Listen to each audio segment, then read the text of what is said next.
नमस्कार मित्रों, आज मैं अपनी महफ़िल में आपके पास फिर से जो है हाज़िर हुआ हूँ, अपने वही विषय आईना के साथ में। आईना के शीर्षक के तले जो है कल मेरा एक वीडियो जो है अपलोड हुआ जिसमें था रिश्तों की सच्चाई, और आप लोगों ने जो है उसको सुना होगा, उसमें समझा होगा। बहुत से सवाल भी आप लोगों के जो है मन में पैदा हुए होंगे कि कहाँ तक कितनी जो है सच्चाई है, क्या है, कैसे है, क्या नहीं है, क्या इसमें जो है जो बातें हमने कहा है वो सही है कि नहीं। इसी बिंदुओं के साथ मैं दोबारा आज जो है आपके सामने प्रस्तुत हुआ हूँ। आकाश कुमार की महफ़िल में आपका स्वागत है। और हमारी आपकी मुलाकात तो एक दिन पहले हो ही चुकी है, और हमारे बारे में आप पूरी तरह वाकिफ़ हो चुके हैं कि मैं पेशे से अधिवक्ता हूँ। जी हाँ, तो आज जो है हम अपने आईना शीर्षक के अंतर्गत जो है हमारा दूसरा जो है क्या कहते हैं, उसी रिश्तों की सच्चाई से जुड़ा हुआ दूसरा हमारा जो है विषय है चारित्रिक कलंक। जी हाँ, चारित्रिक कलंक, जिसको अंग्रेजी में हम ब्लैक स्पॉट कह सकते हैं। क्योंकि देखिए संयोगवश जो है मैं ये कहना चाहूँगा कि जो है मैं भी जो है साहित्य का स्टूडेंट हूँ, और इंग्लिश लिटरेचर से मैंने जो है पोस्ट ग्रेजुएट किया है। उसके बाद मैं एलएलबी किया हूँ।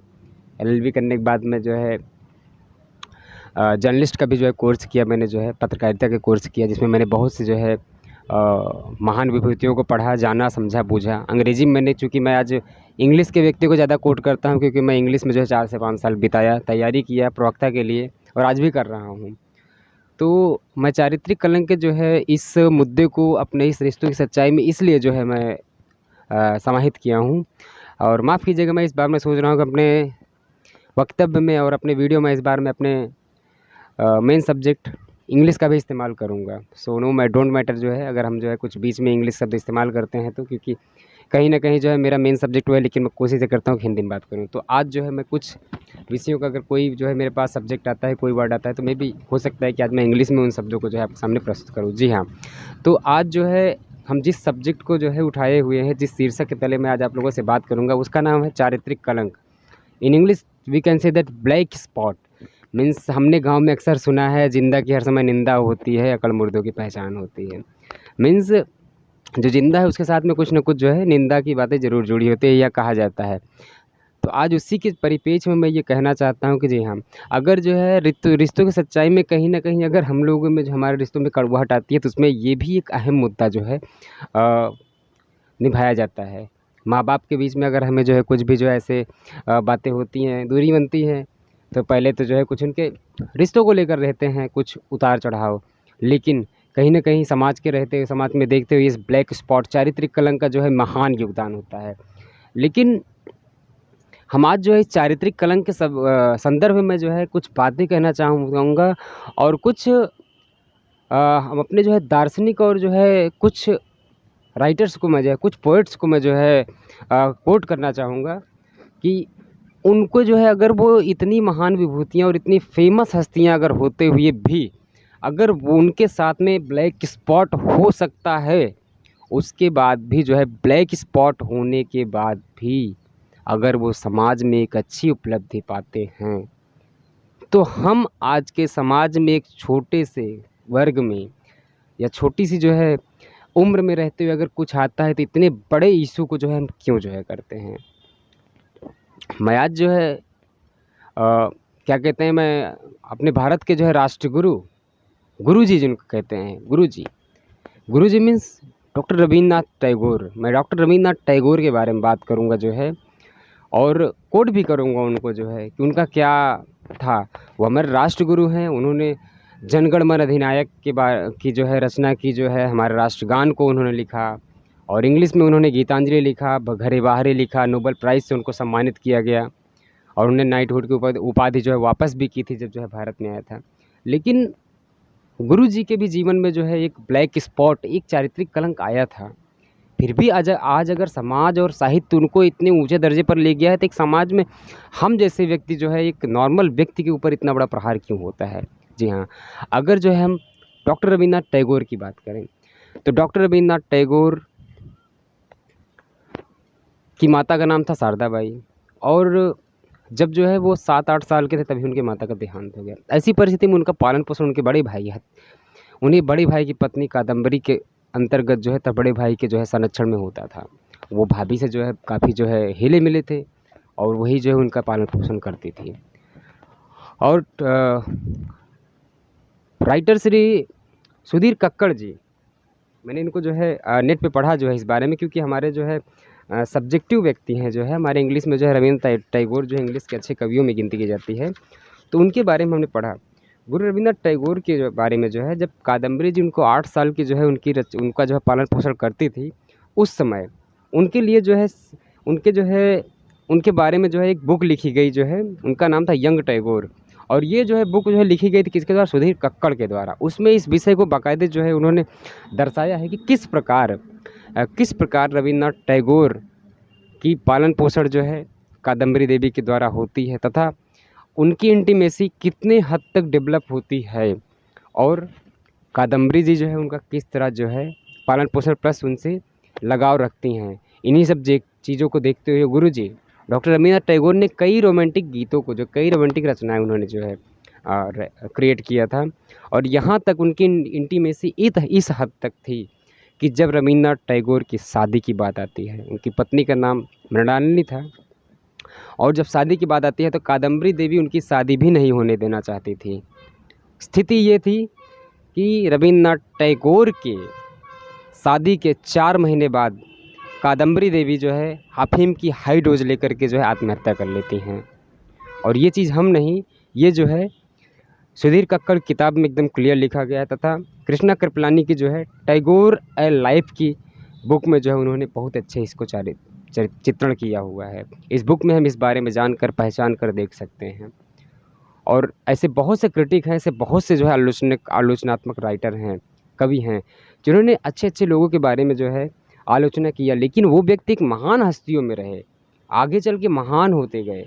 अगर उनके साथ ये चीज़ें हैं, इतनी अगर ब्लैक स्पॉट होने के बाद भी अगर वो व्यक्ति आगे हो सकता है, समाज में एक नई पहल कर सकता है, तो हम अपने बच्चों को जो है अगर छोटे मोटे ब्लैक स्पॉट होते इतना इग्नोर उन्हें क्यों करने लगते हैं भाई? क्यों करते हैं? क्या हम उनके दुश्मन हो जाते हैं?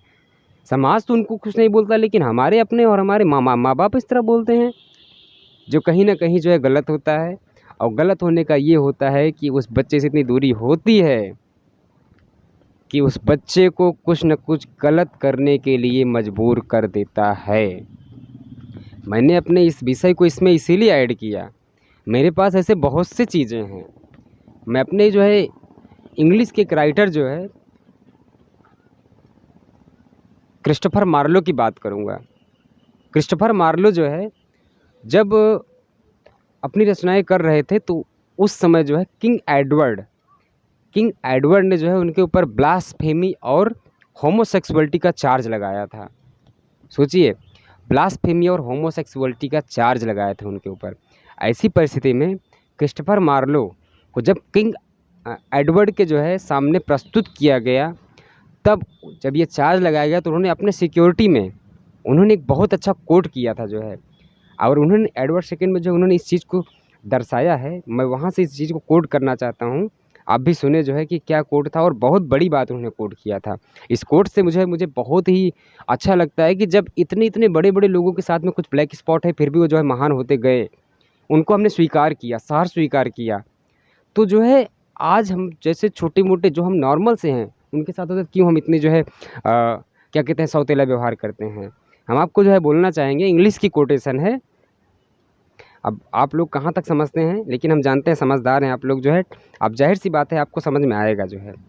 तो आप जो है इसको ज़रा सुनिए जो है, ये जो है एडवर्ड सेकंड की जो है लाइन है, और ये क्रिस्टोफर मार्लो को जो अपने सिक्योरिटी में जो है बोलना था उसने अपने जो है, क्योंकि उसके ऊपर जब होमोसेक्सुअलिटी का मतलब समझते हैं कि जो समलैंगिक और ब्लास्फेमी भड़काने का मुकदमा उनके ऊपर हुआ था। ब्लास्फेमी जो होता है कि किसी को बहकाने और भड़काने का मुकदमा उनके ऊपर हुआ, चार्ज लगाया गया था।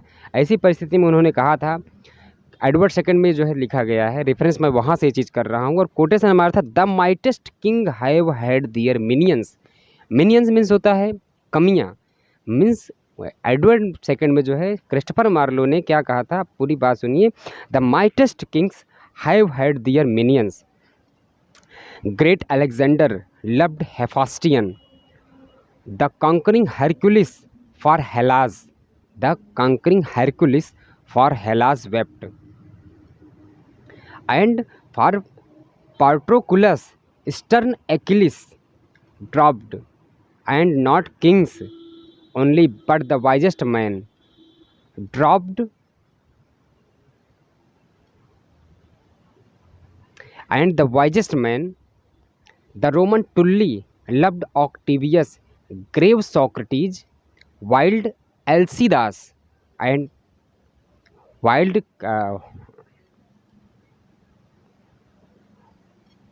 Great Socrates, wild Alcidas. मैं इसको कहूँगा क्लियर में जो है एक वर्ड में बोलना चाहूँगा, ये था the mightiest king have had their minions, great Alexander left Hephaestion, the conquering Hercules for Hellas wept, and for Patroclus stern Achilles dropped, and not kings only, but wisest man, the Roman Tully loved Octavius, grave Socrates, wild Alcidas, by Christopher Marlowe.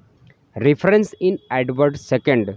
Edward II, written by Christopher Marlowe. In these lines, Christopher Marlowe has explained that कि mightiest king have had their minions, means जितने भी राजा हुए हैं उनकी कुछ न कुछ गलतियां जरूर हैं, उनमें कुछ न कुछ कमियां जरूर थी। ग्रेट अलेक्जेंडर, अलेक्जेंडर जो महान अलेक्जेंडर था, उसके साथ भी एक कमी थी। वो कमी क्या थी कि ग्रेट अलेक्जेंडर लव्ड हेफास्टियन। हेफास्टियन एक गे था, मीन्स ग्रेट अलेक्जेंडर हेफास्टियन से प्रेम करता था।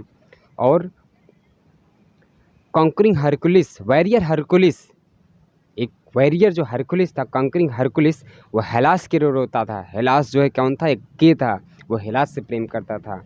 एंड फॉर पोर्टुक्लिस ईस्टर्न एक्लिस, और पोर्टुक्लस जो है वो ईस्टर्न एक्लिस के लिए जो है परेशान था, ड्रॉप्ड हुआ था।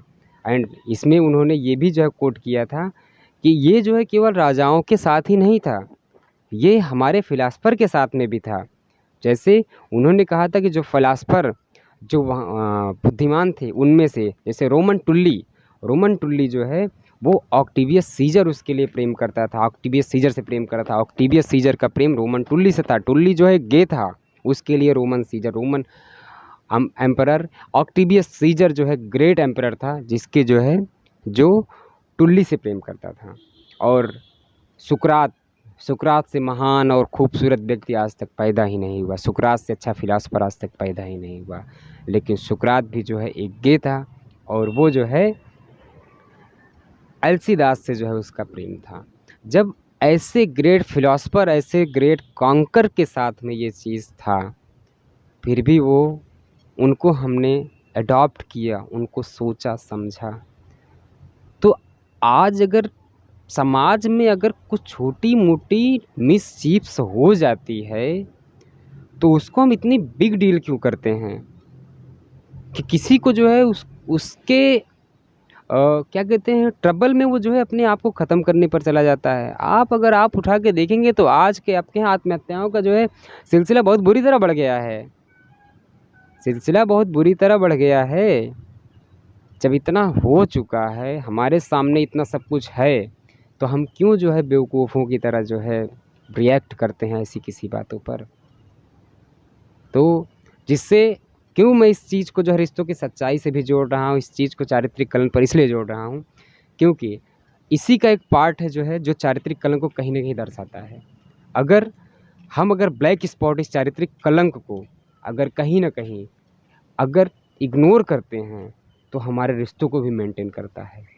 इसी के साथ मैं आकाश कुमार आज अपने इस सेशन में, अपने इस महफ़िल में आपसे विदा लेता हूं, तथा अपने नंबर्स को, अपनी फ़ोन लाइंस को रेगुलर चालू रखता हूं। आप लोग उसमें मुझे डायरेक्टली फ़ोन कर सकते हैं, अपने कमेंट दे सकते हैं। हमें इंतज़ार रहेगा इस चीज़ का कि आपके कमेंट और फ़ोन हमें बराबर मिलते रहे, क्योंकि अगर आपका कमेंट और फ़ोन हमें मिलता रहेगा, इससे हम और भी चीज़ें जो है आपसे मोटिवेट होकर के आपके सामने डालेंगे। हो सकता है मेरी बहुत ज़्यादा एज नहीं है, लेकिन मे भी हो सकता है कि मेरी कुछ बातें आपको आपके जीवन को बदल सकती हैं। सो इसी के साथ आशा करता हूँ कि आप लोग को मेरा सेशन पसंद आया हो, और पसंद आया हो तो एक ही चीज़ कहूँगा, मैं लाइक या शेयर करने के लिए कुछ नहीं कहूँगा। अगर आपको विवेक कहता है कि नहीं इस चीज़ में कुछ दम है, तो ज़रूर हमारा साथ देता समाज में इस चीज़ को पढ़ने और इस रिश्तों की सच्चाई तथा चारित्रिक कलंक जैसे अभिशाप के द्वारा आज की जनरेशन को जो क्या कहते हैं परेशानी और उनको जो है अपमानित या खुद को अपमान सेल्फ इग्नोरेंस जो उनको होता है उससे उनको मुक्ति मिल सके। इसी के साथ मैं आज अपनी महफ़िल को समाप्त करता हूँ। धन्यवाद, नमस्कार।